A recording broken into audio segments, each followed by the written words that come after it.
me costaba conseguir algunos juguetes que me gustaban, no se compraban, entonces me los fabricaba.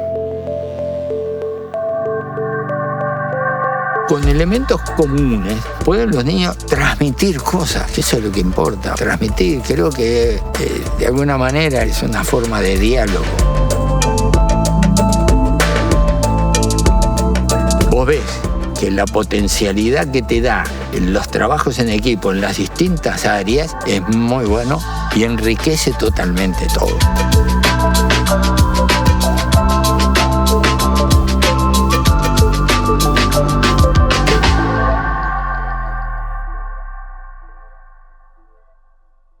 Quizás sea mi fantasía un poco sobre los procesos, ¿no? Pero yo pienso a veces como que trabajar como en esa creación de mundos, así de una cosa como de permitirse habitar otro lugar también.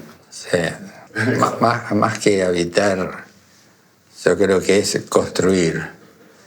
Es lo interesante, es que vas construyendo todo, desde el ambiente, el lugar, hasta la personalidad de cada uno de los muñecos. Eso es lo interesante, porque lo más grande que hay es después, cuando alguien termina de una toma o lo que fuera, es poner el play y ver que eso se animó, eso cobró vida. Eso es lo más importante y lo más impactante para el animador. Cierra un poquito. Pero si pones tanta cosa me vas a cambiar la cara. No. Es mejorarlo más. No, ya estamos. Está bien. Muchas gracias. Yo tengo algunas, yo qué sé, inquietudes, locuras, que se me ocurre algo y voy y lo hago. Digo, por ejemplo, las máquinas a vapor me encantaban. Siempre por conseguir alguna, pero no podía comprar ni nada de esas. Las viejas, ¿no? Máquinas de esas que... Y al final me hice una. ¿Te hiciste una a escala? Hice una máquina así a vapor que anduvo y todo, con todo un sistema. Conseguí un plano y nada, y le ponía agua, le ponía el mechero abajo, le daba un poquito así y pa. Empezaba a andar. Está ahí. Yo soy docente, o sea, me desempeño en el aula, soy profesor de biología, pero también muchos intereses, Profesor, igual ¿sí? que vos. Biología. ¿De biología? Sí, y arquitecto frustrado. Ah, sí. Bien frustrado. Arquitecto. Veniste por acá. Bien. Estamos, gracias. Bueno. Ahí va.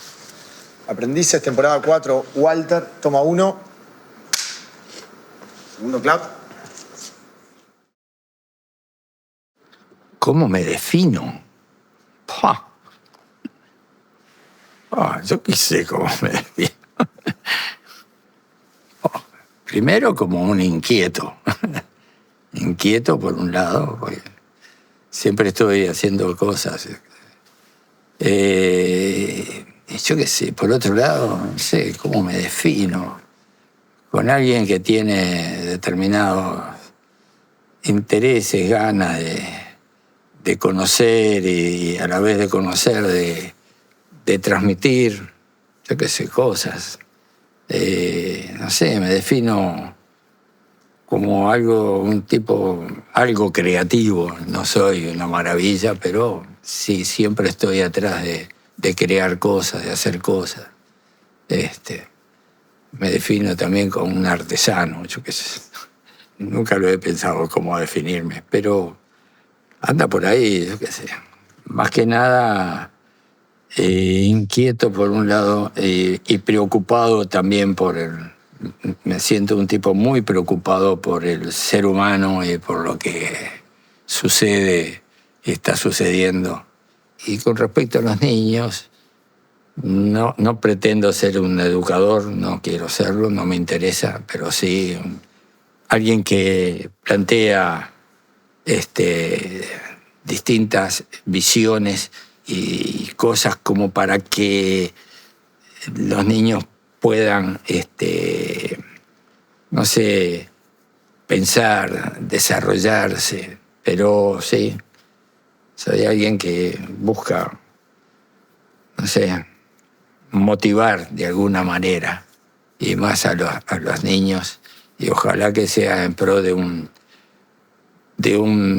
hombre o mujer, como quieras llamarlo, de un ser humano cada vez mejor. Esa es busco de alguna manera lo que me motiva también, ¿no? ¿Dónde empieza esa inquietud o qué pasaba en esas manos, en esa casa familiar? ¿Cómo arrancan esas manos a inquietarse por el mundo? Y bueno, sí, yo creo que las manos siempre las estoy moviendo, siempre estoy de forma permanente, que además son las que me han hecho caminar en la vida y me han dado el sustento también, las manos. La casa era muy especial, era una casa que estaba, si bien estaba ahí en la zona de Posito, era una casa vieja, pero con 2 desniveles, con un jardín, no era jardín, era un terreno donde se cultivaba. Que eso llevaba a que también se hicieran varias cosas ahí en la casa. Por ejemplo, se traía cerdo y se procesaba el cerdo, o se hacía pulpa de tomate, además de que se hacía vino, y había unos sótanos con piletas y todo, y yo qué sé, yo participaba en todo ese tipo de cosas, familiar. Y bueno, y a nivel de por qué mi trabajo con las manos y eso, por un lado, los pianos o las pianolas que existían en aquella época y que se transformaban en pianos, le sacaban todo el sistema de la pianola que hacía funcionar, y a veces esos aparatos grandes, ¿no?, del tamaño del largo de un piano, pero que eran brutos, cosas llenas de distintas cosas, cañitos y arandelas y cosas y fuelles y yo qué sé, nos servían. Entonces lo traía a mi viejo a casa y yo me encantaba armar y desarmar y hacer cosas. Y que mi viejo trabajaba, mi madre era ama de casa, vivíamos con mi abuela, mi tía abuela y tal. No éramos gente de dinero, ni mucho menos, entonces me costaba conseguir algunos juguetes que me gustaban, no se compraban. Entonces, ¿qué pasaba? Me los fabricaba, me hacía yo, por ejemplo, me gustaban los avioncitos. Entonces agarraba el cacho de madera, me ponía a trabajar y hacía un avión. Y yo qué sé, como eso, muchas cosas, ¿no? O sea, las ondas, arco y flecha que comentaba.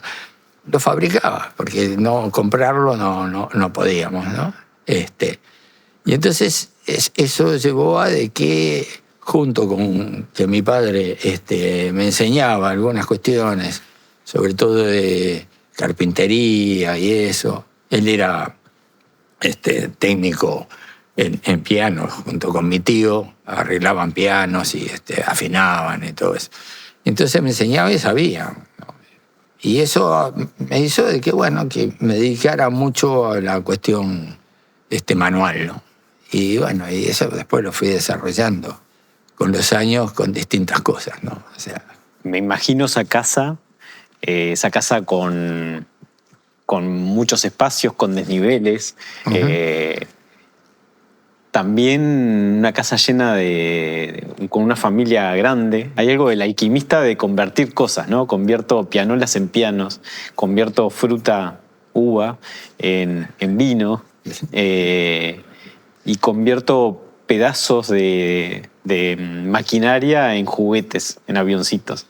¿Cuánto de eso sirvió después para que Walter se dedicara también a crear otras cosas?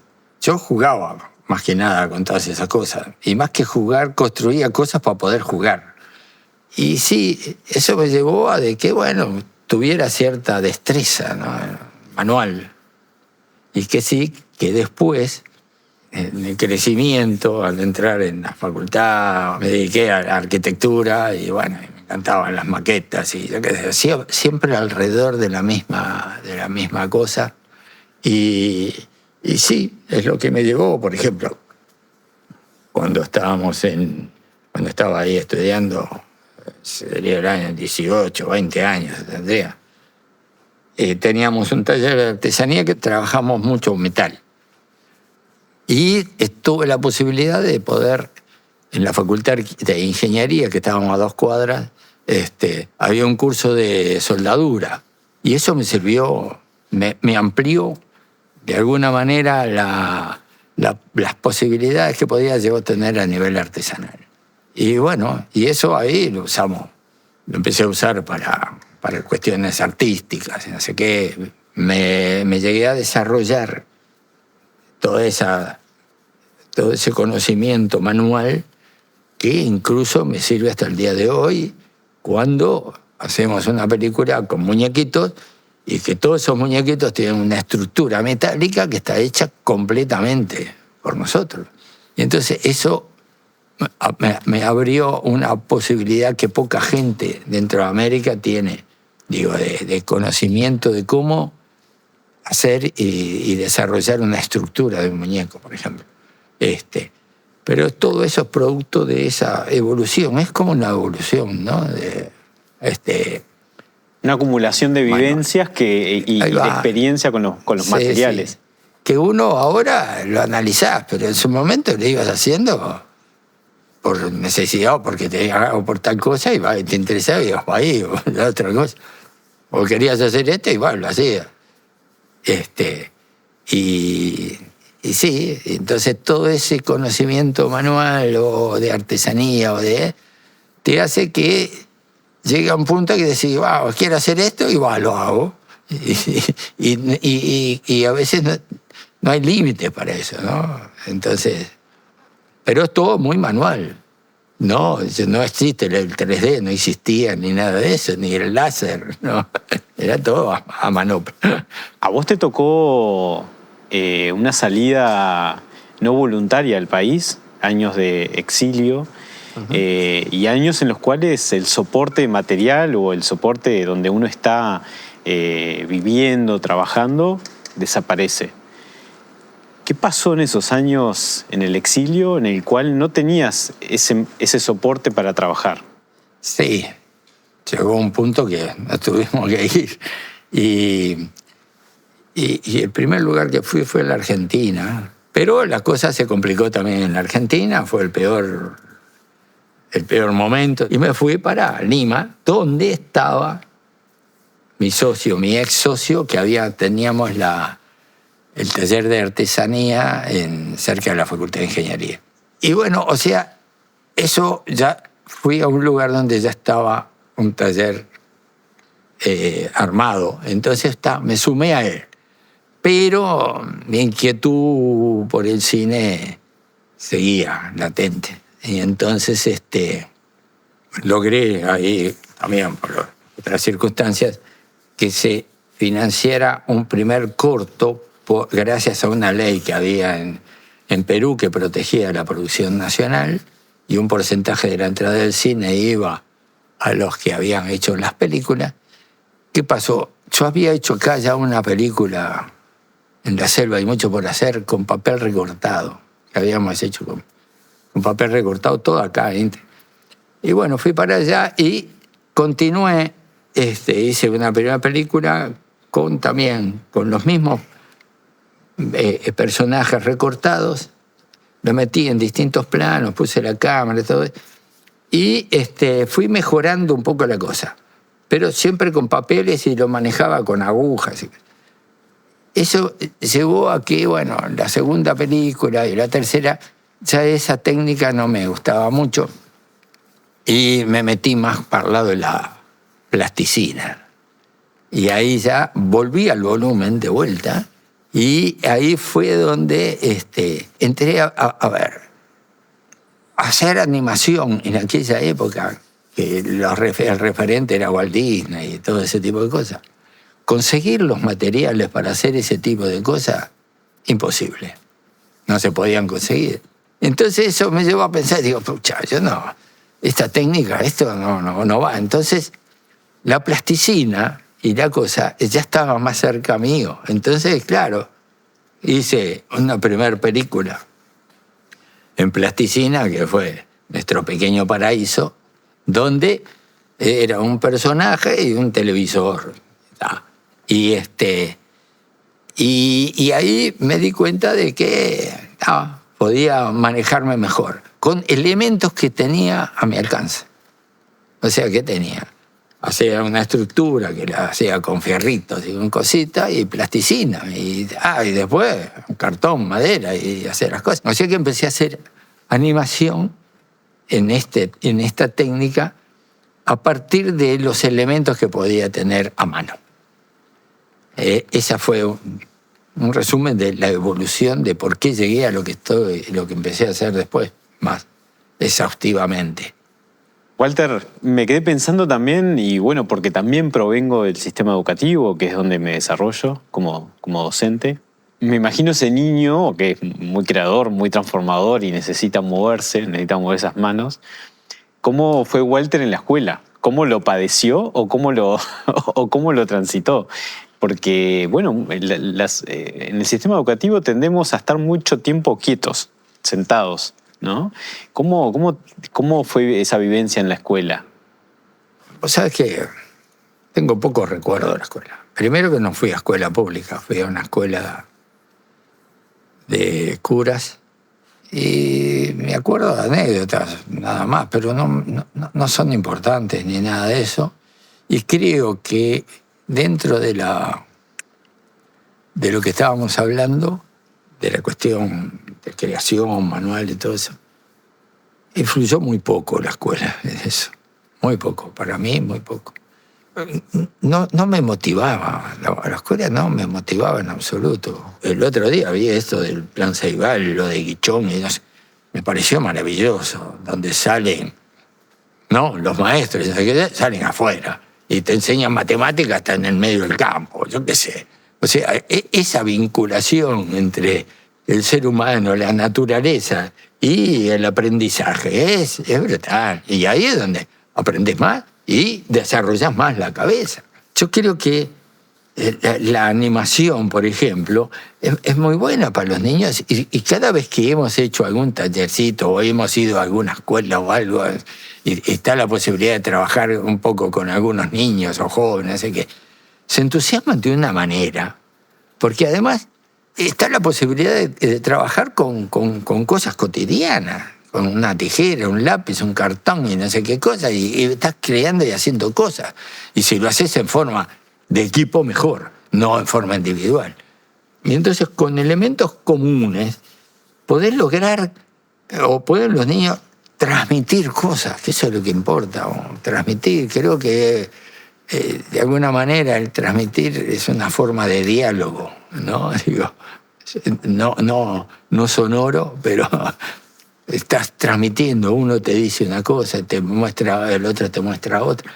Y ese tipo de cosas es viable y es posible y es con bajo costo. Y no sé por qué no se desarrolla más en todo el espectro, ¿no? Eso te iba a preguntar, ¿qué viste, qué pudiste ver en esas escuelas cuando fuiste a trabajar con niños? ¿Qué pudiste ver ahí y qué recomendaciones nos podés hacer también a los docentes? La tecnología hoy día está al acceso de la gente, ¿no? De la mayoría, ¿no? Es muy fácil. Se pueden hacer animaciones con el celular. O sea, y eso los niños y los jóvenes lo tienen rapidísimo. Entonces, cuando vos le das de repente algunas pautas de cómo poder hacer o cómo poder mover determinadas cosas, eso potencia, ¿no? O sea, y animar, o sea, algo que está quieto y que cobre de alguna manera vida, eso es muy bueno para los niños. Y yo creo que es una herramienta que habría que desarrollar mucho más. Veo que está la técnica, que obviamente te preocupa y sí, lleva mucha dedicación y mucha expertise también, pero también el contenido. ¿Querés contar algo? Siempre digo, una cosa es mover y otra animar. Mover mueve cualquiera, pero otra cosa es que tome vida, ¿no? Y haya silencios y cosas. Eso es animar, darle alma al objeto, a lo que sea.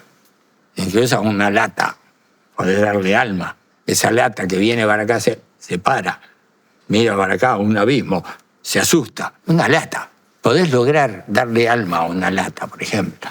Entonces, lo primero es que la técnica sea conocida. Entonces, una vez que lográs que haya un conocimiento de la técnica, pasás a la otra etapa, a qué decir y cómo decir.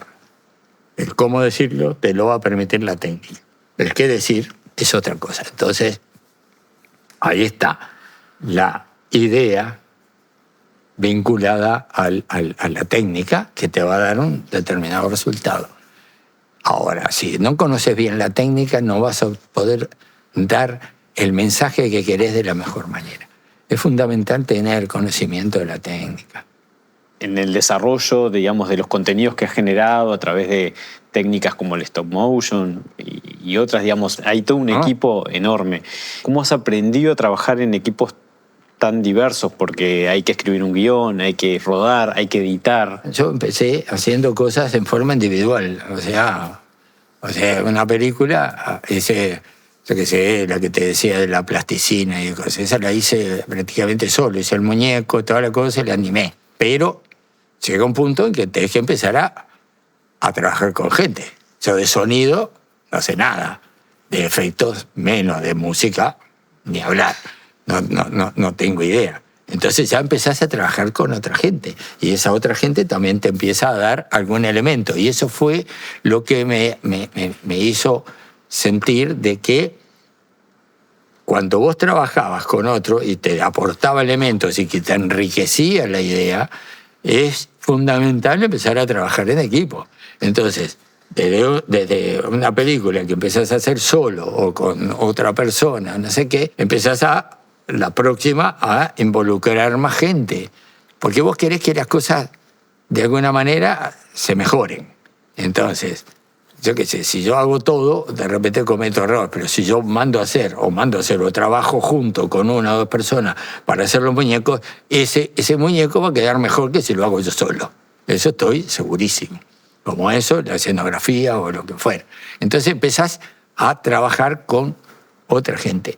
Y cuando ya llegas a hacer, yo qué sé, el largometraje que hicimos, vos ves que la potencialidad que te da los trabajos en equipo en las distintas áreas es muy bueno y enriquece totalmente todo. Lo enriquece, lo va mejorando. Entonces, todo eso es así, es producto del trabajo que fui de alguna manera aprendiendo. Ese tipo de cosas enriquece muchísimo. El trabajo en equipo para mí es fundamental para hacer una película o lo que fuera.